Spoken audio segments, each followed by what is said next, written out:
എല്ലാ പ്രേക്ഷകർക്കും നമസ്കാരം. ദേശീയ രാഷ്ട്രീയം ഒരു സങ്കീർണ ഘട്ടത്തിലേക്ക് നീങ്ങുകയാണ്. ഇന്ത്യ ബ്ലോക്കിൻ്റെ നേതാവായ രാഹുൽ ഗാന്ധി റായ്ബറേലിയിൽ പത്രിക സമർപ്പിച്ച് രംഗത്തിറങ്ങിയിരിക്കുന്നു.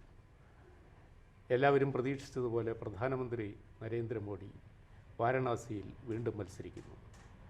യു പിയിലെ 2 നിയോജക മണ്ഡലങ്ങളിലായി ഈ 2 നേതാക്കൾ മത്സരത്തിനിറങ്ങിക്കഴിഞ്ഞപ്പോൾ ഇന്ത്യയിലെ എല്ലാ സംസ്ഥാനത്തുമുള്ള രാഷ്ട്രീയ താല്പര്യമുള്ളവർ ഈ മത്സരത്തിൻ്റെ പരിസമാപ്തി എങ്ങനെയായിരിക്കും, ഏത് വിഭാഗത്തിനായിരിക്കും പ്രതീക്ഷയ്ക്ക് ഒത്ത് അംഗസംഖ്യ വഹിക്കാൻ പറ്റുന്നത്, മോഡിയുടെ ജൈത്രയാത്രയെ പിടിച്ചുകെട്ടാൻ രാഹുൽ ഗാന്ധിക്ക് കഴിയുമോ, ഈ തരത്തിൽ മത്സരം കൊടുമ്പിരിക്കൊണ്ടിരിക്കെ നമുക്കിതേപ്പറ്റി ചർച്ച ചെയ്യുവാനായിട്ട് 2 പ്രധാനപ്പെട്ട രാഷ്ട്രീയ പണ്ഡിതന്മാർ, രാഷ്ട്രീയ നിരീക്ഷകർ ഇവിടെയുണ്ട്. Shri TG Mohandas, Shri NM Pearson. ഞാൻ ശ്രീ മോഹൻദാസിൻ്റെ അഭിപ്രായം തേടുകയാണ് ആദ്യം. മോഡി വേഴ്സസ് രാജീവ്, സാറ് എന്തു പറയുന്നു? സാറേ, അതൊരു ദ്വന്ദ്വം പോലുമല്ല. മോദി ബുദ്ധിപരമായിട്ട് ചെയ്ത ഒരു കാര്യം 2014 ഇലക്ഷൻ മുതൽ താൻ ഇന്ത്യൻ രാഷ്ട്രീയത്തിൽ തലയെടുപ്പുള്ളൊരു നേതാവാണെന്നും തനിക്കൊപ്പം ആരുമില്ല എന്നും വരുത്തി തീർക്കുക. അത് പാർട്ടിക്കുള്ളിലും അതെ, പുറത്തു വരിക. പാർട്ടിക്കുള്ളിൽ സാങ്കേതികമായിട്ട് അമിത്ഷായാണ് നമ്പർ 2, ആഭ്യന്തരമന്ത്രിയാണ്, അതൊക്കെ ശരി. പക്ഷേ ഈ തലയെടുപ്പിൽ അമിത്ഷാ മോദിയേക്കാൾ വളരെ താഴെയാണ്. എതിർപക്ഷത്ത് ആരുമില്ലാത്തൊരവസ്ഥ കൊണ്ടുവരികയും ചെയ്തു. രാഷ്ട്രീയ സാഹചര്യവും അങ്ങനെ ഉരുത്തിരിഞ്ഞു വന്നു. മോദിയുടെ കഴിവ് മാത്രമല്ല, രാഷ്ട്രീയ സാഹചര്യവും അങ്ങനെയായി. അപ്പോൾ എന്താ, ഈ ഫലത്തിൽ ഭാരതത്തിലെ തെരഞ്ഞെടുപ്പ് ഒരു പ്രസിഡൻഷ്യൽ സിസ്റ്റം പോലെയായി, അമേരിക്കൻ തെരഞ്ഞെടുപ്പ് പോലെയായി. സംഭവം സിസ്റ്റം ഒന്നും മാറിയിട്ടില്ല. പക്ഷേ അപ്പാരൻ്റ്ലി 2 വ്യക്തികൾ തമ്മിലുള്ള യുദ്ധമാണ്. അതുകൊണ്ട് സാർ നോക്കിയോ, കേരളത്തിൽ BJPക്ക് വലിയ പ്രതീക്ഷയൊന്നും ഇല്ലാത്ത, അല്ലെങ്കിൽ ചെറിയ പ്രതീക്ഷയുള്ള കേരളത്തിൽ പോലും മോദിയുടെ ഗ്യാരണ്ടി, മോദിക്കൊരോട്ട്, ഇത് കേരളത്തിൽ മാത്രമല്ല ത്രൂ ഔട്ട് ഇന്ത്യ മോദിക്കൊരോട്ട് എന്നുള്ള മുദ്രാവാക്യം BJP കൊണ്ടുവന്നത് വെറുതെ കൊണ്ടുവന്നതല്ല. മോദിക്കൊരോട്ട് എന്ന് പറയുമ്പോൾ തിരിച്ചു പറയാൻ രാഹുലിൻ്റെ ഒരു വോട്ടെന്ന് പറയുമോ, അതോ മമതയ്ക്കൊരു വോട്ടെന്ന് പറയുമോ, പിണറായി വിജയൻ വോട്ടെന്ന് പറയുമോ, സ്റ്റാലിൻ വോട്ടെന്ന് പറയും, ആരാ എതിരെ? ശരിയാണ്, എതിരില്ല. ശരിയാണ് അദ്ദേഹം പറഞ്ഞത്. മോഡിക്കൊരു വോട്ട് എന്നത് ഒരു ദേശീയ മുദ്രാവാക്യം പോലെ BJP കൊണ്ടുവരികയും കേരളമടക്കം അതിന് ചില ഫലസൂചനകൾ തരികയും ചെയ്തതാണ്.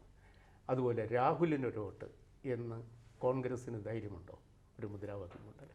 ഇല്ല, അങ്ങനത്തെ ഒരു ചോദ്യം വളരെ അപ്രസക്തമാണ് എന്നാണ് എനിക്ക് തോന്നുന്നത്, പ്രത്യേകിച്ച് കോൺഗ്രസ് നയിക്കുന്ന മുന്നണിയുമായി ബന്ധപ്പെട്ട്. കാരണം ഇന്ത്യ മുന്നണി എന്ന് പറയുന്നത് എല്ലാ കാര്യങ്ങളും പൊരുത്തപ്പെട്ട മുന്നണിയാണോ എന്ന് ചോദിച്ചാൽ അല്ല എന്ന് നമുക്ക് കൃത്യമായിട്ട് അറിയാം. മാത്രമല്ല, ഈ മുന്നണി ഭരണം കിട്ടിയാൽ തന്നെ തുടർന്ന് കൊണ്ടുപോകാനായിട്ടുള്ള കെൽപ്പുള്ളതാണോ എന്ന് ഇന്ത്യയിലെ ജനങ്ങൾ സംശയിക്കുന്ന തരത്തിൽ നിരന്തരമായിട്ട് പ്രവർത്തനങ്ങൾ കാഴ്ചവെക്കുകയും ചെയ്തിട്ടുള്ളതാണ്. അതിപ്പോൾ മാത്രമല്ല, മുൻകാലങ്ങളിൽ നമുക്ക് അറിയാവുന്ന ഒരു കാര്യമാണ്. നമ്മളുടെ രാജ്യത്ത് മുന്നണി രാഷ്ട്രീയം എന്ന് പറയുന്നത് സംസ്ഥാന തലത്തിലേക്ക് കുറച്ച് പ്രസക്തമായിട്ട് പ്രവർത്തിക്കാൻ പറ്റുന്നതാണ്. പക്ഷേ ഒരു അഖിലേന്ത്യാ തലത്തിലേക്ക് അതിന് പ്രാവർത്തികമായിട്ട് വരാൻ കഴിഞ്ഞിട്ടില്ല എന്ന് തന്നെയാണ് നമ്മൾ മനസ്സിലാക്കുന്നത്. എപ്പോഴാവും എന്ന് ഒരിക്കലും പറയാൻ പറ്റില്ല എന്നാണ് എനിക്ക് തോന്നുന്നത്. പക്ഷേ ഈ മോദി ഗ്യാരണ്ടി എന്ന് പറയുന്നത് നേരത്തെ ശ്രീ മോഹൻദാസ് സാർ സൂചിപ്പിച്ചതുപോലെ അതൊരു ഏകാധിപത്യത്തിലേക്ക് അല്ലെങ്കിൽ മോദിയിലേക്ക് മാത്രം കാര്യങ്ങളെ കേന്ദ്രീകരിപ്പിക്കുകയും ആ കേന്ദ്രീകരിപ്പിക്കുന്നതിൻ്റെ കുറച്ച് വ്യാപകമായിട്ടുള്ള അർത്ഥം എന്ന് പറയുന്നത് വരാൻ പോകുന്ന കാലത്ത് ഇതൊരു പ്രസിഡൻഷ്യൽ സിസ്റ്റമായിട്ട് മാറണം എന്നുള്ളതാണ്. BJPയുടെ ഒരു രാഷ്ട്രീയ ആഗ്രഹം അങ്ങനെ തന്നെയാണ് എന്നാണ് ഞാൻ മനസ്സിലാക്കിയിട്ടുള്ളത്. പ്രസിഡൻഷ്യൽ സിസ്റ്റത്തിലേക്ക് ഇത് കൊണ്ടുപോവുക. അവർക്ക് അതിന് പറ്റിയ ഒരു ലീഡർഷിപ്പ് ഇപ്പം നിലവിലുണ്ട്, അത് നരേന്ദ്രമോദി തന്നെയാണ്. അതുകൊണ്ടാണ് ഈ നരേന്ദ്രമോദിയുടെ മാജിക് ആണ് ഈ ഇലക്ഷനെ മുഴുവൻ നയിക്കുന്നത്. ഏത് സംസ്ഥാനത്ത് നമ്മൾ പോയി കഴിഞ്ഞാലും സംസ്ഥാന നിയമസഭകളിലേക്ക് നടക്കുന്ന തിരഞ്ഞെടുപ്പാണെങ്കിൽ പോലും ആ തെരഞ്ഞെടുപ്പിനെ നയിക്കാനായിട്ട് പോകുന്ന മോദിയാണ്. മോദി മാജിക് ഉണ്ടെങ്കിൽ മാത്രമേ വിജയിക്കാൻ കഴിയുള്ളൂ. മോദിക്കൊരു വോട്ട് എന്ന് പറയുന്നത് സംസ്ഥാനത്ത് മോദി മത്സരിച്ചില്ലെങ്കിൽ പോലും BJP മുന്നോട്ട് വെക്കുന്ന മുദ്രാവാക്യം അതാണ്. നിങ്ങൾ ഈ സംസ്ഥാന മന്ത്രിസഭ തിരഞ്ഞെടുക്കാനായിട്ട് തീരുമാനിച്ച് വോട്ട് ചെയ്യുമ്പോൾ അത് മോദിക്ക് ചെയ്യുന്ന വോട്ടാണ് എന്ന് അവരെ ബോധ്യപ്പെടുത്താനായിട്ട് യഥാർത്ഥത്തിൽ BJPയുടെ പ്രചാരണ തന്ത്രത്തിന് കഴിഞ്ഞിട്ടുണ്ട്. അതിൻ്റെ ഒരു വിജയമായിട്ടാണത് ആഘോഷിക്കപ്പെടുന്നത്. അങ്ങനെ വരുന്ന സമയത്താണ് സാറ് നേരത്തെ സൂചിപ്പിച്ച ഈ രാഹുൽ വേഴ്സസ് നരേന്ദ്രമോദി എന്ന് പറയുന്നത് എത്രമാത്രം പ്രസക്തമാണെന്ന് അത് ഒട്ടും പ്രസക്തമായിട്ട് എനിക്ക് തോന്നുന്നില്ല. കാരണം എന്ന് വെച്ചാൽ നേരത്തെ പറഞ്ഞ പോലെ തന്നെ അതിൻ്റെ ഉയരക്കുറവ് തന്നെ വളരെ പ്രധാനപ്പെട്ടതാണ്. പലപ്പോഴും രാഹുൽ ഗാന്ധി അദ്ദേഹം ഞാനൊക്കെ പ്രതീക്ഷിക്കുന്ന തരത്തിലുള്ള ചില രാഷ്ട്രീയ സ്ലോഗനുകളൊക്കെ ഉയർത്തുന്നുണ്ട് എങ്കിൽ പോലും ഒരു പ്രൊഫഷണൽ പൊളിറ്റീഷ്യൻ്റെ രീതിയിൽ പ്രവർത്തിക്കാനായിട്ടുള്ള പ്രാപ്തി അദ്ദേഹം കാണിച്ചിട്ടുള്ള അദ്ദേഹം ഒരു അമേച്ചർ പൊളിറ്റീഷ്യനാണ്. വളരെ ശക്തമായി തീവ്രമായി കുറവൊക്കെ പ്രവർത്തിക്കും. അത് ഞാൻ പിന്നെ കാണില്ല. അങ്ങനെ അമേച്ചർ പൊളിറ്റിക്സും പ്രൊഫഷണൽ പൊളിറ്റിക്സും തമ്മിൽ ഏറ്റുമുട്ടിയാൽ വിജയം ആർക്കായിരിക്കും? പ്രൊഫഷണൽ പൊളിറ്റീഷ്യൻസിനെ. തീർച്ചയായിട്ടും അതാണ് നമ്മൾ അതിനകത്ത് കാണുന്നത്. അപ്പോൾ അമേരിക്കനിസം ഇന്ത്യൻ പൊളിറ്റിക്സിലേക്ക് പ്രാവർത്തികമാക്കണമെങ്കിൽ അതിന് ഇന്ത്യൻ കോൺസ്റ്റിറ്റ്യൂഷൻ തന്നെ അമെൻഡ് ചെയ്യേണ്ടി വരും. ആ തരത്തിലേക്കാണോ BJP അഥവാ അധികാരത്തിൽ വന്നാൽ നീങ്ങാൻ പോകുന്നത്? അങ്ങനെ തോന്നുന്നുണ്ടോ മോഹൻദാസ് സാറിന്? അങ്ങനെ എനിക്ക് തോന്നുന്നില്ല. ഈ BJP കോൺസ്റ്റിറ്റ്യൂഷനിൽ കയറി ഈ സിസ്റ്റത്തിൽ കയറി തൊടാനൊന്നും പോകുന്നില്ല. അതൊക്കെ വലിയ പ്രശ്നങ്ങൾക്കിടയാക്കും. സുപ്രീം കോടതി ഇടയ്ക്കുണ്ട്. അതിൻ്റെ ആവശ്യം അവർക്കില്ല. ഇപ്പോൾ ഉള്ള സിസ്റ്റത്തിൽ തന്നെ ഈ അമേരിക്കൻ സിസ്റ്റമാക്കി മാറ്റാൻ അവർക്ക് കഴിയുന്നുണ്ട്. ചോദിച്ചാൽ ഞങ്ങളൊന്നും ചെയ്തില്ലല്ലോ, ഞങ്ങൾ ഭരണഘടനയെ തൊട്ടിട്ട് പോലും ഇല്ല, പിന്നെന്താ നിങ്ങൾ ബഹളം വയ്ക്കുന്നത്? മോദിയുടെ ഗ്യാരണ്ടി എന്ന് പറഞ്ഞു. എതിരെ ആരാന്ന് ചോദിച്ചപ്പോൾ നിങ്ങൾക്ക് ഉത്തരയില്ലാതായി കഴിയുമ്പോൾ നിങ്ങൾ ഭരണഘടന എന്നൊക്കെ പറഞ്ഞ് ഞങ്ങളെ പേടിപ്പിക്കുന്നു. ഞങ്ങളൊന്നും ചെയ്തില്ല മിസ്റ്റർ. മാത്രമല്ല BJPക്ക് വലിയൊരു രണ്ടാം നിരയുണ്ട്. നമ്മളത് ഇപ്പോൾ തിരിച്ചറിയുന്നില്ലെന്നേ ഉള്ളൂ. സമയമാകുമ്പോൾ അത് പുറത്തു വരും. 2013 വരെ ആരും നരേന്ദ്രമോദി പ്രധാനമന്ത്രിയാകുമെന്ന് വിചാരിച്ചിരുന്നില്ല. ഗുജറാത്തിൽ മുഖ്യമന്ത്രിയായിട്ട് നിൽക്കും. ഗുജറാത്ത് അങ്ങേര് ഭരിക്കുന്നുള്ളൂ, പക്ഷേ അതിന് പുറത്തേക്കുള്ള റീച്ചൊന്നും അങ്ങേർക്ക് ഇല്ലെന്നേ എന്നൊക്കെയായിരുന്നു വിലയിരുത്തൽ.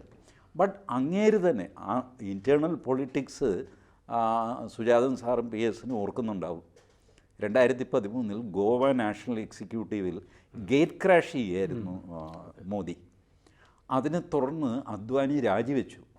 പാർട്ടിയുടെ മെമ്പർഷിപ്പ് രാജിവെച്ചിട്ട് പത്രക്കാർക്ക് കൊടുത്തു രാജിക്കത്ത്, ഇതിങ്ങനെ ചെയ്യുന്നത് ശരിയല്ല എന്ന്. ബട്ട് മോദിയുടെ ചുറ്റും ആൾക്കാരങ്ങ് കൂടി മോദി വലുതായി. അദ്വാനിക്കൊന്നും ചെയ്യാൻ പറ്റാതെ ബാക്കി മുതിർന്നവരൊക്കെ ഇടപെട്ടു. അദ്വാനിയുടെ രാജി പിൻവലിപ്പിച്ചു, ഒക്കെ ചെയ്തു. അങ്ങനെയാണ് മോദി എസ്റ്റാബ്ലിഷ് ചെയ്യുന്നത്. ഇനി മോദി ഒരു ഘട്ടം കഴിയുമ്പോൾ മോദി അൺപോപ്പുലർ ആവുകയോ അല്ലെങ്കിൽ മോദിയെ വെച്ച് മുന്നോട്ട് പോകാൻ പറ്റില്ലെന്ന് തോന്നുകയോ ചെയ്താൽ ഈ സംഘപരിവാർ എന്ന് പറയുന്ന കൂട്ടായ്മ they will throw another surprise who will be better than Modi or maybe മറ്റു പലർക്കും വേഴ്സ് ദാൻ മോദി എന്നൊക്കെ തോന്നാം. But they will find a leader. അതൊരു കറക്റ്റ് പോയിൻ്റാണ്. മോഡി മത്സരിക്കുന്നത് അത് വാജ്പേയിയുടെയോ അദ്വാനിയുടെയോ BJPയോ ആയിട്ടല്ല, ഒരു ന്യൂ BJP ആയിട്ടാണ്. നളിൻ മേത്തായ ദ ന്യൂ BJP എന്നൊരു പുസ്തകം എഴുതിയിട്ടുണ്ട്. വലിയ റിസർച്ചൊക്കെ നടത്തി 800 പേജുള്ള പുസ്തകമാണ് എന്ന് പറയുന്നു. ഞാൻ ആ പുസ്തകം കണ്ടിട്ടില്ല, അതിൻ്റെ റിവ്യൂ കണ്ടിരുന്നു. അപ്പോൾ അത് ഈ വിദേശ സർവകലാശാലകളിലൊക്കെ പ്രൊഫസറായിരുന്ന ഒരാൾ ഒരുപാട് ഡോക്യുമെൻറ്റേഷൻ നടത്തിയിട്ട് ബാംഗ്ലൂർ IIM-ലേക്ക് അധ്യാപകനായിരുന്ന ആളാണ് നളിൻ മേത്ത. അദ്ദേഹത്തിൻ്റെ ഈ ദ ന്യൂ BJP എന്ന പുസ്തകം മോഡിയുടെ കാലത്തെ ഇന്ത്യയിലെ BJPയുടെ ആദർശപരമായ അവരുടെ പ്രഖ്യാപിത നയങ്ങളിൽ നിന്നുള്ള വ്യതിയാനത്തെക്കുറിച്ച് ഡോക്യുമെൻറ്റേഷൻ നൽകിക്കൊണ്ടുള്ള പുസ്തകമാണ്. ഇന്ന് ഇന്ത്യയിൽ ഓടുന്ന കാര്യങ്ങളെല്ലാം ദ ന്യൂ BJPയുടെ ആശയങ്ങളാണോ? ഈ ഓൾഡ് BJPയും ന്യൂ BJPയും തമ്മിലുള്ള ഒരു അന്തരമൊന്ന് വിവേചിച്ച് PS മാസ്റ്റർ. അല്ല, നളിൻ മേത്തയുടെ പുസ്തകം ഞാൻ കണ്ടതാണ്.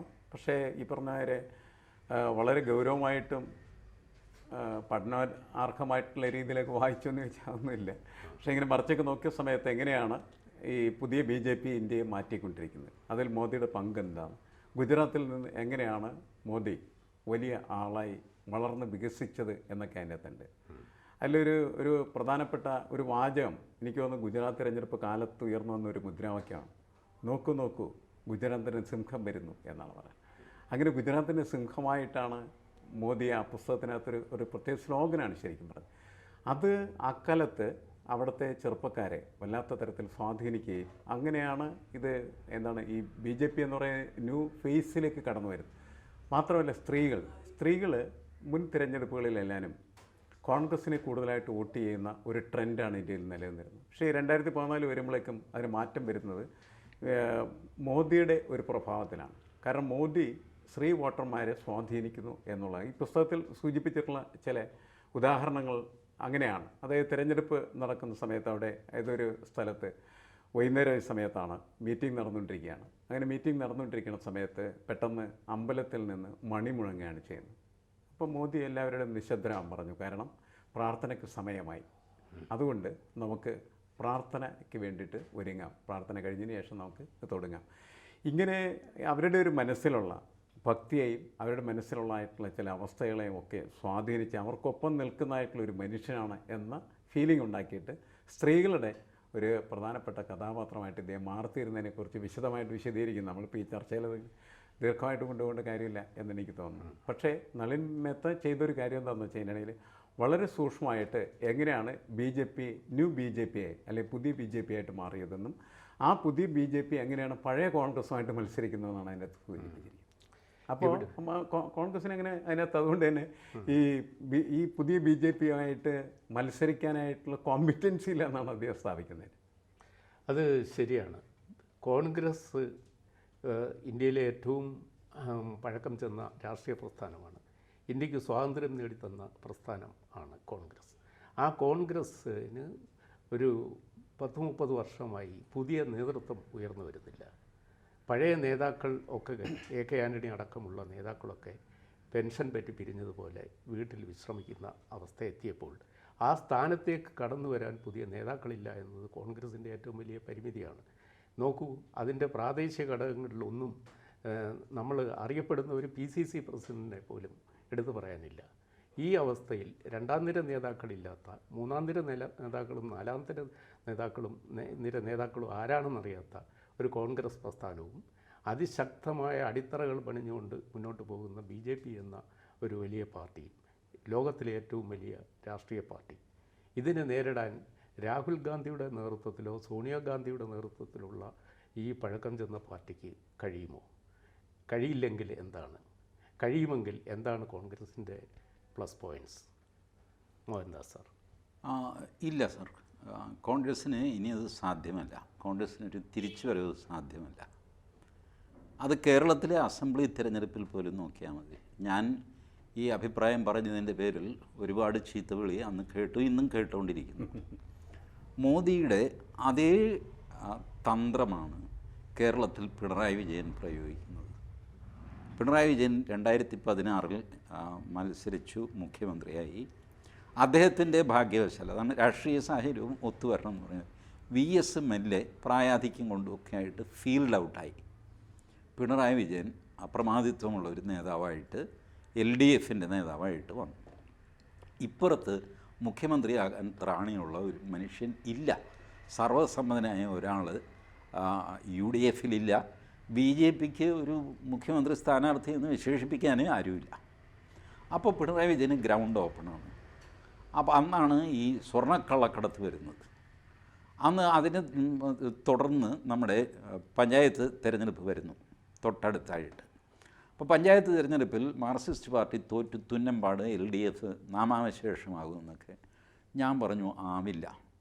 കാരണം നിങ്ങൾക്കിങ്ങനെ ഒരു നേതാവില്ല, അവർക്ക് പിണറായി വിജയനുണ്ട്. ഈ പറഞ്ഞതിൻ്റെ പേരിൽ ഞാൻ കേൾക്കാൻ ചീത്തയൊന്നും ബാക്കിയില്ല. പക്ഷേ പഞ്ചായത്ത് തിരഞ്ഞെടുപ്പ് വന്നപ്പോൾ LDF proved that they are sufficiently strong. ഇത് കഴിഞ്ഞ് 2021 നിയമസഭാ തിരഞ്ഞെടുപ്പ് വന്നു. എല്ലാവരും പ്രതീക്ഷിച്ചു. ഇപ്പോൾ കേരളം പണ്ട് മുതലേ LDF UDF ഇങ്ങനെയല്ലേ വോട്ട് ചെയ്യുള്ളൂ. അതുകൊണ്ട് ഇത്തവണ UDFന് ഉള്ളതാണ്. വന്നില്ല. പിണറായി വിജയൻ രണ്ടാമതും വന്നു. കാരണം ഈ രീതിയിലുള്ള ശക്തനായ ഒരു നേതാവ്, അതിൻ്റെ കൂടെ ശക്തമായ ഒരു സംഘടനാ സംവിധാനം, ഇച്ഛാശക്തിയുള്ള നേതാവ്, തെറ്റോ ശരിയോ ആയിക്കോട്ടെ, ആളുകൾക്ക് ഈ അഴകുഴമ്പൻ പരിപാടി മതിയായി. ഇവിടെ മാത്രമല്ല, ലോകം മൊത്തം മതിയായി. അങ്ങനെയാണ് റഷ്യയിൽ പുടിൻ അനിഷേധ്യനായ നേതാവായിട്ട് നിൽക്കുന്നത്. പല സ്ഥലത്തും പല ജനാധിപത്യ രാജ്യങ്ങളിലും സാറ് നോക്കിക്കോളൂ, സ്ട്രോങ് പേഴ്സണാലിറ്റി വേണം. കേരളത്തിൽ സ്ട്രോങ് പേഴ്സണാലിറ്റി പിണറായി വിജയനാണ്. ബാക്കി എല്ലാ ഡിഫക്റ്റും മാറ്റി വെച്ചിട്ട് ആൾക്കാർ സ്ട്രോങ് പേഴ്സണാലിറ്റിക്ക് വോട്ട് ചെയ്യുന്നു. ഇപ്പുറത്ത് UDFനോ BJPക്കോ ഒരു സ്ട്രോങ് പേഴ്സണാലിറ്റി ഉണ്ടായിരുന്നെങ്കിൽ ഒരുപക്ഷെ UDF ജയിച്ചു പോയേനെ. BJP പിന്നെയും താമസിക്കുമായിരിക്കും. So unless you have a strong personality as your leader, you are doomed. അതാണ് ഇപ്പോഴത്തെ പൊളിറ്റിക്സ്. ഇനി അത് കുറച്ച് കാലം കഴിയുമ്പോൾ ജനങ്ങളുടെ ഈ ചിന്ത മാറുമായിരിക്കും. പക്ഷേ ആഗോളതലത്തിൽ തന്നെ ഇതിനെ പലരും റൈറ്റ് വിങ് പൊളിറ്റിക്സ് എന്നൊക്കെ പറയാറുണ്ട്, വ്യക്തി കേന്ദ്രീകൃത രാഷ്ട്രീയം എന്നൊക്കെ പറയാറുണ്ട്. പേരെന്ത് വിളിച്ചാലും പൊതുവേ ജനങ്ങളുടെ ചിന്താഗതി അങ്ങോട്ട് മാറിയിരിക്കുന്നു. ഇനി തിരിച്ച് പെൻഡിൽ ഇങ്ങോട്ട് വരികയാണെങ്കിൽ ഈ പറഞ്ഞ പോലെ നമ്മുടെ ദേവഗൗഡ, ഗുജറാൾ എന്നൊക്കെ പറഞ്ഞ പോലെ പ്രധാനമന്ത്രിമാരുണ്ടായി എന്ന് വരാം. അല്ല, അത് അത്ര താല്പര്യമുള്ള ഒരു സംഭവമല്ല. എന്തായാലും ഈ എന്താണ് ദേവഗൗഡ, ഗുജറാൾ അങ്ങനെയുള്ള ആളുകളുടെ കൂട്ടായ്മകളെന്ന് പറഞ്ഞു. ഞാനൊന്ന് ചോദിക്കട്ടെ, പറഞ്ഞു. അദ്ദേഹം പറഞ്ഞു വന്നത് വെച്ച് ഒരു വീരാരാധനാ സ്വഭാവം നമ്മുടെ ജനങ്ങൾക്കുണ്ട്.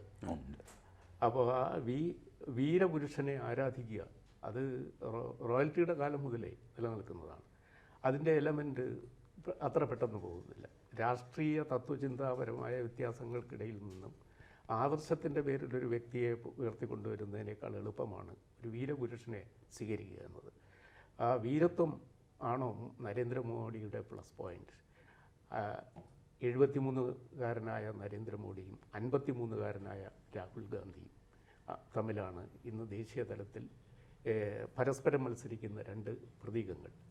അപ്പോൾ യുവത്വത്തിൻ്റെ പ്രസരിപ്പ് രാഹുൽ ഗാന്ധിക്കുണ്ട്.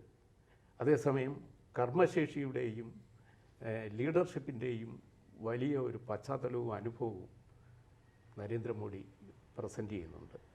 അത് ഇന്ത്യയിൽ മാത്രമല്ല, ഇന്ത്യക്ക് പുറത്തും അദ്ദേഹം ആ തരത്തിൽ വീരപുരുഷനെ പോലെ ആരാധിക്കപ്പെടുന്ന നേതൃതലത്തിൽ മാത്രമല്ല സമൂഹത്തിൽ ജനങ്ങളുടെ ഇടയിലും വിദേശ രാജ്യത്തുള്ള വിദേശത്ത് പോകുന്ന ഇന്ത്യക്കാരുമായിട്ട് സംസാരിക്കുമ്പോൾ ഇന്ത്യയിൽ നിന്നാണെന്ന് പറയുമ്പോൾ അവരാദ്യം ഇറ്റ് ഇസ് നരേന്ദ്രമോദീസ് നേഷൻ എന്ന് പറയുന്ന ആളുകൾ ഓസ്ട്രേലിയയിലും ഇംഗ്ലണ്ടിലും ഫ്രാൻസിലും യൂറോപ്പിൻ്റെ പല ഭാഗത്തും അമേരിക്കയിലും ഒക്കെ ഉണ്ട്. അപ്പോൾ അത് അവരുടെ അനുഭവം വിവരിക്കുമ്പോൾ നമുക്ക് മനസ്സിലാവും.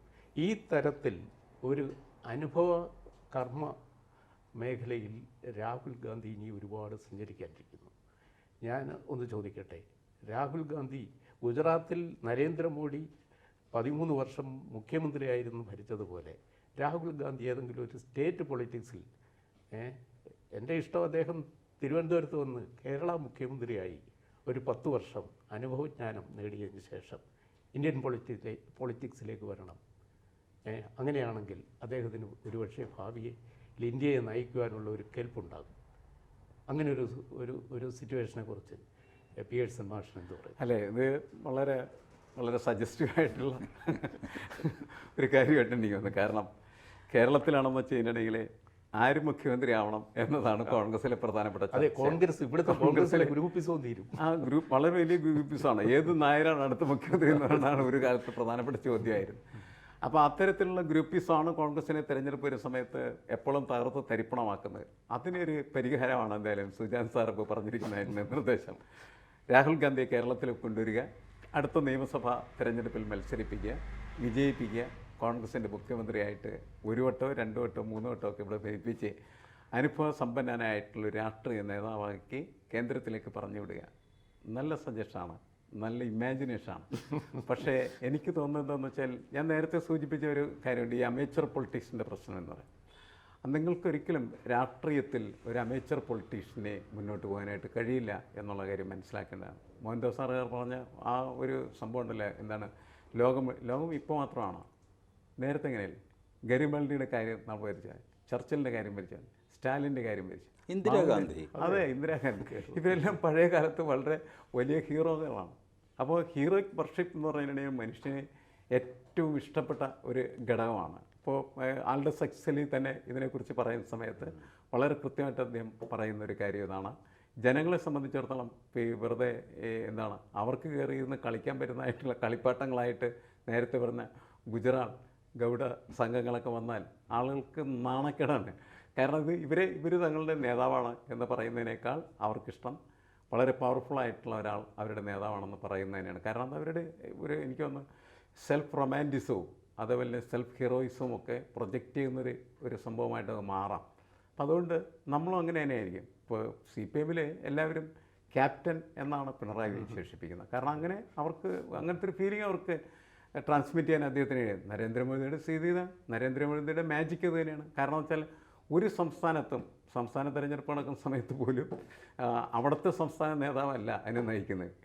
ഒരു കാര്യമില്ലാത്ത നരേന്ദ്രമോദിനെ അവിടെ കൊണ്ടുവന്ന് 4-5 ദിവസം ഇറക്കി തെരഞ്ഞെടുപ്പ് വിജയിക്കുന്ന രീതിയാണ് BJP സ്വീകരിക്കുന്നത്. അപ്പോൾ സ്വാഭാവികമായിട്ടാണ് രണ്ടാം നിര നേതൃത്വം എപ്പോഴും രാഷ്ട്രീയ പാർട്ടികൾക്ക് ആവശ്യമാണ്. അത് അവർക്ക് ഇല്ലാതായി കഴിഞ്ഞാൽ അത് അവർ മനസ്സിലാക്കുന്നത് ഈ ഒന്നാം നിര നേതാവിൻ്റെ വിട പറച്ച് അത് കഴിയുമ്പോൾ എന്താ സംഭവിക്കുന്നത്.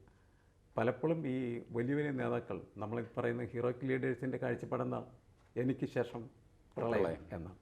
അതായത് ആരും വളർന്നു വരേണ്ട ആവശ്യമില്ല, ഞാൻ മാത്രം മതി. അതൊക്കെ CPM ഇപ്പം നേരിടുന്നുണ്ടെന്നാണ് എനിക്ക് തോന്നുന്നത്. BJP വ്യത്യസ്തമാണ്. കാരണം എന്ന് വെച്ചാൽ അവർ ഭരണത്തിൽ വരുന്ന സാഹചര്യവും അതേപോലെ തന്നെ അത് ഇന്ത്യ ആകമാനം തന്നെ പടർന്നു കിടക്കുന്നതിൻ്റെ ഫലമായിട്ടൊക്കെ ഉള്ള സാധ്യതകളുണ്ട്. നമ്മുടെ ഈ സംസ്ഥാനത്തെ സംബന്ധിച്ച് മാത്രം പരിശോധിക്കുമ്പോൾ CPM ആ ഒരു പ്രശ്നം വരാനുള്ള സാധ്യതയുണ്ട്. പക്ഷേ എപ്പോഴും നല്ല ഒരു രാഷ്ട്രീയ പാർട്ടിയെ സംബന്ധിച്ചിടത്തോളം അതിൻ്റെ സംഘടനാ സംവിധാനം പെർഫെക്റ്റ് ആയിരിക്കാം. അതോടൊപ്പം തന്നെ അതിനെ നയിക്കാൻ അതിൻ്റെ പ്രത്യയശാസ്ത്രത്തെ അല്ലെങ്കിൽ നയങ്ങളെ അല്ലെങ്കിൽ സ്ട്രാറ്റജികളെ മുന്നോട്ട് കൊണ്ടുപോകാനായിട്ടുള്ള കരുത്തൊരു നേതാവ് ഉണ്ടാവുക എന്നുള്ളത് പ്രധാനപ്പെട്ടതാണ്. അതുകൊണ്ടായിരിക്കണം നേരത്തെ TG പറഞ്ഞതുപോലെ രണ്ടാമതും കേരളത്തിൽ CPM അധികാരത്തിൽ വരാനായിട്ട് കഴിഞ്ഞത്. അതെ, സംഘടനാ സംവിധാനം വളരെ ശക്തമാണ്.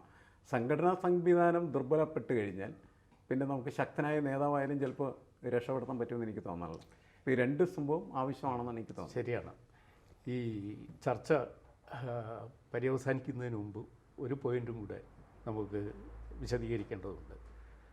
ഈ രണ്ട് നേതാക്കളിൽ നരേന്ദ്രമോദി വേഴ്സസ് രാഹുൽ ഗാന്ധി, ഇവരിൽ സാമാന്യ ജനങ്ങളുമായി ഏറ്റവും കൂടുതൽ കണക്ട് ചെയ്യപ്പെടുന്ന വ്യക്തി ആരാണ്? കണക്റ്റിംഗ് ദ പീപ്പിൾ ഒരു നേതാവിൻ്റെ മസ്റ്റ് ക്വാളിറ്റി ആണ്. ഇതിൽ നരേന്ദ്രമോദിയാണോ ജനങ്ങളുമായി താതാത്മ്യം പ്രാപിച്ച് ആശയങ്ങൾ കൊടുത്ത് അവരെ ഉത്തേജിപ്പിക്കാൻ മിടുക്കൻ, അതോ രാഹുൽ ഗാന്ധിയാണോ? ഈ ഇലക്ഷൻ കാലത്തെ അനുഭവങ്ങളിൽ നിന്ന് മോഹൻദാസ് സാറ് എന്താ തോന്നുന്നത്? ഒരു സംശയവുമില്ല, അത് നരേന്ദ്രമോദി തന്നെയാണ്. ജനങ്ങളുമായിട്ട് കണക്ട് ചെയ്യാൻ കാര്യങ്ങൾ സിമ്പിൾ ഇക്വേഷനിലേക്ക് കൊണ്ടുവരണം. ഞാനത് ശ്രദ്ധിച്ചിട്ടുണ്ട്. EMS എങ്ങനെയാണ് കമ്മ്യൂണിക്കേറ്റ് ചെയ്യുന്നത്? EMSന് സംസാരിക്കാൻ ബുദ്ധിമുട്ട് വരെ ഉണ്ടായിരുന്നു. But still he was A terrific communicator. ഇത്ര ലളിതമായ മലയാളത്തിൽ കാര്യങ്ങളെ കൊണ്ടുവരാൻ അതിനകത്തൊരല്പം വ്യാജ പ്രസ്താവന അത് ഇതൊക്കെ ഉണ്ടാവും. അങ്ങനെ ചെയ്തിട്ടാണ് ഇത് സിംപ്ലിഫൈ ചെയ്യുന്നത്. സിംപ്ലിഫൈ ചെയ്ത് ജനങ്ങളുടെ മുമ്പിൽ വയ്ക്കും. അപ്പോൾ ജനങ്ങൾക്ക് കാര്യം മനസ്സിലായി. ഇപ്പോൾ രാഹുൽ ഗാന്ധി ചെയ്യുന്നത് ജനാധിപത്യത്തിന് ദോഷം വരും എന്ന് വെച്ചാൽ എന്താ? അതിനൊരു പ്രത്യേകിച്ച് അർത്ഥമില്ല. ഒരു ജനറൽ സ്റ്റേറ്റ്മെൻറ്റാണത്. മതേതരത്വം തകരും, ഒരു ജനറൽ സ്റ്റേറ്റ്മെൻറ്റാണ്. ഏകാധിപത്യം വരും, മോദി ഫാസിസ്റ്റാണ്, ഇതൊക്കെ ജനറൽ സ്റ്റേറ്റ്മെൻറ്റാണ്. മോദി നേരെ സ്പെസിഫിക്കിലേക്ക് വരുന്നു. നിങ്ങളുടെ താലി പൊട്ടിച്ചുകൊണ്ട് അയാൾ പോകും കേട്ടോ. അതാണ് അയാളുടെ മാനിഫെസ്റ്റോയിൽ അയാൾ എഴുതിയിരിക്കുന്നത്. മുൻഗണന എപ്പോഴും മുസ്ലിങ്ങൾക്കാണെന്ന് മൻമോഹൻ സിംഗ് പറഞ്ഞു. അതാണ് ഇപ്പോഴും കോൺഗ്രസ് ആഗ്രഹിക്കുന്നത്. എന്താ ഈ രാജ്യത്തുള്ളതെല്ലാം വാരിക്കോരി മുസ്ലിങ്ങൾക്ക് കൊടുത്താൽ മതിയോ? പ്ലെയിൻ. ഇത് സത്യമാണോ നുണയാണോ എന്നൊക്കെ ഉള്ളത് വേറെയാണ്. പക്ഷേ കമ്മ്യൂണിക്കേഷനിൽ വളരെ പ്ലെയിനാണ്. ആൾക്കാർക്ക് അങ്ങനെ കൊടുക്കാനൊന്നും പറ്റില്ല. ഇത് ഇമാജിനറി ആയിട്ട് ഒരു ഹിന്ദി മിമിക്രിക്കാരൻ അവതരിപ്പിച്ചിരുന്നു. മോദിയുടെ പ്രസംഗത്തിൻ്റെ സ്റ്റൈല് പുള്ളി മിമിക്രി ആയിട്ട് അവതരിപ്പിക്കുക. മോദി പറയുന്നു ഇങ്ങനെ, ഒരു കാര്യം ഞാൻ പറയാം, നിങ്ങൾ എന്ത് ദ്രോഹം വേണമെങ്കിലും ചെയ്തോ, പക്ഷേ പാവങ്ങളുടെ കുടിവെള്ളം മുടക്കിയാൽ എൻ്റെ വിധം മാറും എന്ന് പറഞ്ഞ് പ്രസംഗിക്കുകയാണ്. അപ്പോൾ സോണിയാഗാന്ധി രാഹുൽ ഗാന്ധിയോട് ചോദിക്കുന്നു, നീ വല്ല പാവങ്ങളുടെയും കുടിവെള്ളം മുടക്കിയോടാ? ഇല്ലമ്മേ, ഞാനൊന്നും ചെയ്തില്ല. പിന്നെ അയാൾ പ്രസംഗിക്കുന്നതോ, നീ എന്തെങ്കിലും ചെയ്ത് കാണും. അവർക്ക് തമ്മിൽ പോലും എന്തോ വലിയ അത്യാപത്ത് നടന്നിട്ടാണല്ലോ ഇത് ഇങ്ങനെ പറയുന്നത്. ഇത് മോദിയുടെ ഒരു പ്രത്യേക കമ്മ്യൂണിക്കേഷൻ ടെക്നിക്കാണ്. പാവങ്ങളുടെ കുടിവെള്ളം മുടക്കാൻ ഞാൻ സമ്മതിക്കില്ല. എന്താകാശം ഇടിഞ്ഞു കഴിഞ്ഞാലും ഞാൻ പാവപ്പെട്ടവരുടെ കൂടെ നിൽക്കുകയുള്ളൂ. എനിക്ക് ഭരണം വേണ്ട, ഞാനൊരു സഞ്ചിയും തോളത്തിട്ട് ഇറങ്ങി പോകാൻ തയ്യാറാണ്. പക്ഷേ പാവങ്ങളെ വിട്ട് ഞാൻ പെരുമാറുകയില്ല. ആര് പറഞ്ഞു പാവങ്ങളെ വിട്ട് പെരുമാറാൻ? ആരും പറഞ്ഞിട്ടൊന്നുമില്ല. But he is communicating that I am pro poor. Correct. ഈ ഒരു സ്കില്ല് രാഹുൽ ഗാന്ധിക്ക് ഇല്ല. സാറിൻ്റെ നിലപാട് വ്യക്തമാണ്. ഇത് ഞാൻ ചോദിക്കട്ടെ, രണ്ട് ദേശീയ തലത്തിൽ തെക്കും വടക്കും കിഴക്കും പടിഞ്ഞാറുമായി രണ്ട് വലിയ യാത്രകൾ നടത്തിയ, രാഷ്ട്രീയ യാത്രകൾ നടത്തിയ ആളാണ്. ഭാരത് ജോഡോ യാത്ര എന്ന് പറഞ്ഞിട്ട് കന്യാകുമാരിയിൽ നിന്ന് കാശ്മീർ വരെ, ആസാമിൽ നിന്ന് ബോംബെ വരെ, മുംബൈ വരെ രണ്ട് യാത്ര നടത്തി. ഇന്ത്യയെ കണ്ടെത്താൻ നെഹ്റുവിൻ്റെ ഗ്രാൻഡ് ചൈൽഡ് നടത്തിയ ഒരു പുതിയ ഇന്ത്യയെ കണ്ടെത്തലായിരുന്നു അത്. അതിലൂടെ രാഹുൽ ഗാന്ധിയെയും ഇന്ത്യയിലെ ജനങ്ങൾ മനസ്സിലാക്കി. അത് ഒരു കണക്റ്റിംഗ് ദ പീപ്പിൾ എന്ന നിലയിൽ ഒരു അച്ചീവ്മെൻ്റ് അല്ലേ രാഹുൽ ഗാന്ധിയുടെ? പക്ഷേ അതുമായിട്ട് മോഡിയുടെ പ്രവർത്തനത്തെ താരതമ്യപ്പെടുത്തുമ്പോഴുള്ള ഏറ്റക്കുറച്ചിലുകൾ അവിടെ നിൽക്കട്ടെ. ഈ രണ്ട് യാത്രകളും രാഹുൽ ഗാന്ധിക്ക് ഗുണം ചെയ്തിരുന്നു. അത് ഈ തെരഞ്ഞെടുപ്പിൽ എങ്ങനെ പ്രതിഫലിക്കുമെന്നാണ് പിയേഴ്സൺ മാഷ് പറയുന്നത്. അല്ല, ഈ യാത്രകൾ തീർച്ചയായിട്ടും ഒരു രാഷ്ട്രീയ നേതാവ് എന്ന നിലയ്ക്ക് രാഹുൽ ഗാന്ധിക്ക് ഗുണം ചെയ്യേണ്ടതാണ്. ഞാനിപ്പോൾ ജോൺ സ്റ്റീൻബെക്കിൻ്റെ വളരെ പ്രശസ്തമായിട്ടുള്ളൊരു പുസ്തകമാണ് ഇൻഡ്യൂബിയസ് ബാറ്റിൽ, സന്നിഗ്ധ സമരത്തിൽ എന്ന് പറഞ്ഞ മലയാളത്തിൽ ട്രാൻസ്ലേറ്റ്. നിങ്ങളൊരു രാഷ്ട്രീയ നേതാവായി മാറണമെങ്കിൽ എന്ത് ചെയ്യണം എന്ന കൃത്യമായിട്ടുള്ള പാഠമാണ് ആ പുസ്തകത്തിൽ. ഭയങ്കര രസമായിട്ട് എനിക്ക് തോന്നിയിട്ടുള്ളത്. അപ്പോൾ അതിൻ്റെ ഒരു പാർട്ട് രാഹുൽ ഗാന്ധി എന്ത് ചെയ്തു, ഈ യാത്രയിലൂടെ നിർവഹിക്കുന്നുണ്ട്. പക്ഷേ ഇതിൻ്റെ രണ്ടാം പാർട്ടുണ്ട്. രണ്ടാം പാർട്ട് എന്താണ്? ഇത്തരത്തിലുള്ള ദീർഘമായിട്ടുള്ള യാത്രകൾ നടത്തി എല്ലാവിധമായ മനുഷ്യരുമായിട്ട് സംസാരിച്ച് അവരുടെ ഇടയിൽ ഇങ്ങനെ മുഴുകി അതിൽ നിന്ന് നമ്മൾ സ്വാംശീകരിക്കുന്നൊരു സംഭവമുണ്ട് രാഷ്ട്രീയ നേതാവ്. അത് സ്വാംശീകരിച്ചിട്ട് അദ്ദേഹം ഒരു വലിയ രാഷ്ട്രീയ പ്രതിഭാസമായി മാറണം. അത് പക്ഷേ രാഹുൽ ഗാന്ധിയിൽ സംഭവിച്ചിട്ടില്ല എന്നാണ് എനിക്ക്. ഇപ്പം ഞാൻ പല പ്രൊഫസർമാരെ കാണാറുണ്ട്. അവർ സൈക്കോളജിയിൽ എം എ എടുക്കുന്നു, പൊളിറ്റിക്സിൽ എം എ എടുക്കുന്നു. ഭരൻ സാറിനെ അറിയാം, നിരവധി വിഷയങ്ങളിൽ എം എ എടുക്കുന്നു. പക്ഷേ അവരെന്ത് ചെയ്യുന്നു, അവർ അതെല്ലാം സ്വാംശീകരിച്ച് അതിൻ്റെ ഒരു പ്രൊഡക്റ്റായിട്ട് അവർ മാറിയിട്ടുണ്ടെന്ന് ചോദിച്ചാൽ ഇല്ല എന്നാണ് എനിക്ക് തോന്നുന്നില്ല. അതൊരു പ്രശ്നമാണ് ഈ രാഹുൽ ഗാന്ധിയിൽ എനിക്ക് തോന്നുന്നത്. രാഹുൽ ഗാന്ധി നടത്തിയ യാത്രകളെല്ലാം നല്ലതാണ് ഒരു രാഷ്ട്രീയ നേതാവ് എന്ന നിലക്ക്. പക്ഷേ അങ്ങനെ നടത്തുമ്പോൾ അതിലൂടെ അദ്ദേഹം സ്വാംശീകരിക്കുന്നതായിട്ടുള്ള ഈ അറിവുകൾ, രാജ്യത്തെക്കുറിച്ചുള്ളതായിട്ടുള്ള പാഠങ്ങൾ, ഇന്ത്യയെ കണ്ടെത്തൽ എന്ന് നമ്മൾ നെഹ്റുവിനെ കോട്ട് ചെയ്ത് പറഞ്ഞാൽ അത് നടക്കണമെങ്കിൽ അദ്ദേഹത്തിൻ്റെ ഒരു സർഗാത്മകമായിട്ടുള്ള കഴിവ് കൂടി അതിൻ്റെ അകത്ത് ഇഴുകിച്ചേരേണ്ടത് ആവശ്യമാണ്. ഇപ്പം നരേന്ദ്രമോദിയുടെ ഒരു പ്രശ്നം എന്ന് പറയുന്നത് അദ്ദേഹം ഉപയോഗിക്കുന്ന വാക്കുകൾ നിങ്ങളുടെ താലി പൊട്ടിച്ചെടുക്കുമെന്ന്. ശരിയാണ്, വളരെ സിമ്പിൾ പൊളിറ്റിക്സാണ് അദ്ദേഹത്തിൻ്റെ. ആ പൊളിറ്റിക്സ് മാത്രമല്ല, അദ്ദേഹത്തിൻ്റെ മറ്റ് പൊളിറ്റിക്സും അതിൻ്റെ അകത്ത് യഥാർത്ഥത്തിൽ എന്ത് ചെയ്യുന്നുണ്ട്, പ്രതിഫലിക്കുന്നുണ്ട്. പക്ഷേ അത് രണ്ടും ഒരേപോലെ ഉപയോഗിക്കാനായിട്ടുള്ള ഒരു കഴിവുണ്ട് അതിനകത്ത്. മാത്രത്തിൽ ഷാർപ്പായിട്ടാണ് ഈ അറ്റാക്ക്. അതുമാതിരി പ്രസംഗിക്കുന്ന ആളുകൾ ഇവിടെ ഇല്ല എന്നെനിക്ക്. ടെലിപ്രോംപ്റ്ററൊക്കെ വെച്ചിട്ട് വലിയ സഭകളൊക്കെ അദ്ദേഹം അഭിസംബോധന ചെയ്യുന്നത് ഞെട്ടിക്കുന്ന തരത്തിലാണ് നമുക്ക് മനസ്സിലാക്കേണ്ടത്.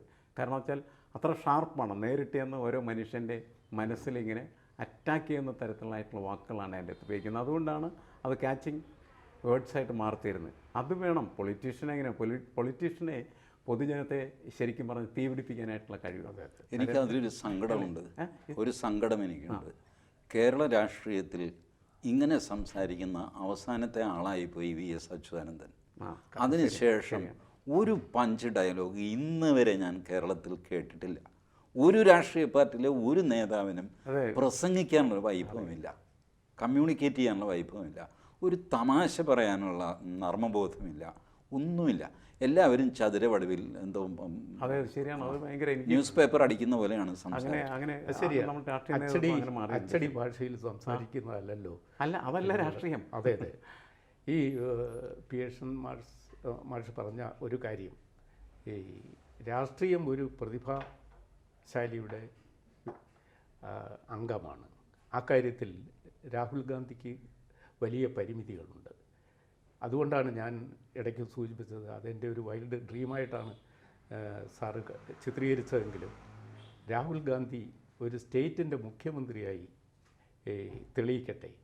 കേരളത്തിലാണെങ്കിൽ കേരളത്തിൽ വന്ന് മുഖ്യമന്ത്രിയായി കോൺഗ്രസ്സിലെ പ്രശ്നങ്ങൾക്ക് ഒരു പരിഹാരമാക്കി കേരളത്തിലെ മുഖ്യമന്ത്രി എന്ന നിലയിൽ അദ്ദേഹം ഒരു റെക്കോർഡ് സൃഷ്ടിക്കട്ടെ. എന്നിട്ട് ഇന്ത്യൻ പൊളിറ്റിക്സിലേക്ക് അദ്ദേഹം സധൈര്യം മുന്നോട്ട് കയറാൻ. സാർ, ഞാനൊരു ചെറിയ ഫുട് നോട്ട് അതിൽ ചേർക്കട്ടെ. ഈ കോൺഗ്രസിൻ്റെ ഗ്രൂപ്പ് വഴക്ക് തമ്മിലടി ഇത് വലിയൊരു പ്രശ്നമായിട്ട് പലരും വിചാരിക്കുന്നു. പക്ഷേ അതങ്ങനെയല്ല. കരുണാകരൻ, AK ആൻ്റണി ഗ്രൂപ്പ് വഴക്ക് അതിൻ്റെ മൂർധന്യത്തിൽ നിൽക്കുമ്പോഴാണ് കേരളത്തിൽ കോൺഗ്രസ്സിന് ഏറ്റവും അധികം സീറ്റുകൾ കിട്ടിയിട്ടുള്ളത്. 1982 മുതൽ 96 വരെ കേരളത്തിൻ്റെ ഗ്രൂപ്പ് വഴക്ക് പഠിച്ച് അത് PhD തീസിസായിട്ടൊരു മുരളീധര കുറുപ്പ് എന്നാണ് എൻ്റെ ഓർമ്മ. തിരുവനന്തപുരത്ത് മോഡേൺ ബുക്സിൽ ഇത് കിട്ടും, എൻ്റെ കയ്യിലുണ്ട്. അതിൽ അദ്ദേഹം സ്ഥാപിക്കുന്നത് ഗ്രൂപ്പ് വഴക്ക് കോൺഗ്രസ്സിന് ഗുണമേ ചെയ്തുള്ളൂ എന്നാണ്. ഗ്രാഫും ചാർട്ടും ഒക്കെ വെച്ച് മോഡേൺ സ്റ്റഡി. ഞാൻ നോക്കിയപ്പോൾ ഇത് ഓൾ ഇന്ത്യ തലത്തിൽ ശരിയാണ്. മധ്യപ്രദേശിൽ BJP അധികാരത്തിൽ വരുമ്പോൾ സുന്ദർലാൽ പട്വയും കൈലാസ് ജോഷിയും 2 ഗ്രൂപ്പുകൾ പരസ്യമായിട്ട് പ്രസംഗിക്കുമായിരുന്നു എതിരെ. വന്നപ്പോൾ 4-3 ഭൂരിപക്ഷം. പല സ്ഥലത്തും BJPയിൽ അസാമാന്യമായ ഗ്രൂപ്പ് വഴക്ക് നടക്കുമ്പോൾ അവരധികാരത്തിൽ വന്നിട്ടുണ്ട്. കേരളത്തിലെ കോൺഗ്രസ്സിലെ ഗ്രൂപ്പ് വഴക്ക് അത് ഒരു പരിധി വിട്ടിട്ട് അന്യോന്യം തോൽപ്പിക്കുന്ന രീതിയിലായി. അന്യോന്യം ജയിപ്പിച്ച് ഇപ്പം ഞാനൊരു ഗ്രൂപ്പ് പിയേഴ്സൻ്റെ ഗ്രൂപ്പിനോട് പറയണം, മോഹൻദാസ് തോക്കാതെ നോക്കിക്കൊള്ളണം, തോറ്റാൽ എൻ്റെ തലയിലിരിക്കും ഉത്തരവാദിത്വം. ഇങ്ങനെ നമ്മൾ പരസ്പരം വോട്ട് ചെയ്യാൻ മത്സരിക്കും. അങ്ങനെ വരുന്ന ഒരു ആവേശമായിരുന്നു ഈ ആൻ്റണി കരുണാകരൻ ഗ്രൂപ്പ്. ഇപ്പോൾ അത് പോയിട്ട് പിയേഴ്സൺ പറയും തോപ്പിക്കിടാവിനെ വരുന്നിടത്ത് വെച്ച് കാണാം, ഞാനും പറയുന്നു. ഈ രീതിയിൽ അധപ്പതിച്ചപ്പോഴാണ് ഗ്രൂപ്പ് വഴക്കൊരു ശാപമായത്. അതർവൈസ് ഗ്രൂപ്പ് വഴക്ക് ഡെമോക്രസിയിൽ ഒരു ഹെൽത്തിയാണ്. ഗ്രൂപ്പ് ഉണ്ടാവുമല്ലോ, അഭിപ്രായ വ്യത്യാസം ഉണ്ടാവണം. അതാണ് അതൊരു കാലത്തിൻ്റെ ശീലമായിരുന്നു എന്നാണ് എൻ്റെ അഭിപ്രായം. ഇപ്പോൾ വന്നപ്പോൾ ഈ മനോഭാവങ്ങളൊക്കെ മാറി. ഒരു പാർട്ടിയിലുള്ളവർ പോലും പരസ്പരം ശത്രുക്കളെ പോലെയാണ്. ശരിയാണ്. അതിനകത്ത് പിയേഴ്സൺ മാഷ് പറഞ്ഞ ഒരു കാര്യമുണ്ട്, ജാതി, മതം, സമുദായ താല്പര്യങ്ങൾ, പ്രാദേശിക താല്പര്യങ്ങൾ, ഇതൊക്കെ വളരെ പ്രധാനമാണ്. അപ്പോൾ ഈ തരത്തിൽ കോൺഗ്രസ്സിലെ ഈ ചെരിതെരിവിൽ ഇപ്പോൾ ഒരു ഗ്രൂപ്പല്ല, അല്ല 1-2 ഗ്രൂപ്പല്ല, അനേകം ഗ്രൂപ്പുകളുണ്ട്. അപ്പോൾ അതിനൊക്കെ ഒരു സൊല്യൂഷനാണ് പുറത്തുനിന്ന്. രാഹുൽ ഗാന്ധിയാണ് വരുന്നതെന്ന് പറഞ്ഞാൽ പിന്നെ ഈ ഗ്രൂപ്പുകളെല്ലാം ഒന്നിച്ചു നിന്ന് രാഹുൽ ഗാന്ധിക്ക് കരുത്ത് പകരാനേ ശ്രമിക്കും. ബൈൻഡിങ് ഫോഴ്സായിട്ട് മാറുന്നല്ലേ. അപ്പോൾ ഉറപ്പൊന്നുമില്ല, രാഹുൽ ഗാന്ധിയെയും പാരവയ്ക്കുന്ന വലിയ കട്ടപ്പാരകളുണ്ട് ഇവിടെ കോൺഗ്രസ്സിൽ. നമ്മുടെ കൺക്ലൂഷൻ തൽക്കാലം ഇതാണ്, നരേന്ദ്രമോദിക്കെതിരെ രാഹുൽ ഗാന്ധി ഒരു എതിരാളിയാണെന്ന് നമുക്ക് ഖണ്ഡിതമായി പറയാൻ പറ്റാത്ത ഒരു സ്ഥിതിയാണ് ഇപ്പോൾ ദേശീയ രാഷ്ട്രീയത്തിലുള്ളത്. ഈ രണ്ടുപേരുടെയും വിലപ്പെട്ട അഭിപ്രായം ഈ നിഗമനത്തിലെത്താൻ എന്നെ പ്രേരിപ്പിക്കുന്നു. എല്ലാ പ്രേക്ഷകർക്കും നന്ദി, നമസ്കാരം. കൂടുതൽ വാർത്തകളും വിശേഷങ്ങളും നിങ്ങളിലേക്ക് എത്താൻ ABC മലയാളം സബ്സ്ക്രൈബ് ചെയ്യുക, ബെൽ ബട്ടണും അമർത്തുക.